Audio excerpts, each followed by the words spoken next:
ഓംകാരമായ പൊരുൾ മൂന്നായി പിരിഞ്ഞുടനെ ആങ്കാരമായതിനു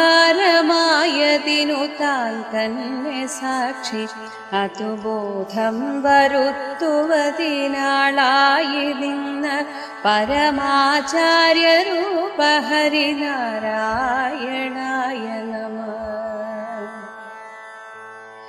ഒന്നായ നിന്ന ഇഹ രണ്ടെന്നു കണ്ടളവിലുണ്ടായൊരിങ്കൽബത മിണ്ടാവതല്ല മമ പണ്ടേ കണക്കെ വരുവാൻ നിൻ കൃപാവലികൾ ഉണ്ടാകയെങ്കലിഹ നാരായണായ നമഃ. ആനന്ദ ചിന്മയ ഹരേ ഗോപികാരമണ ജ്ഞാനെന്ന ഭാവമതു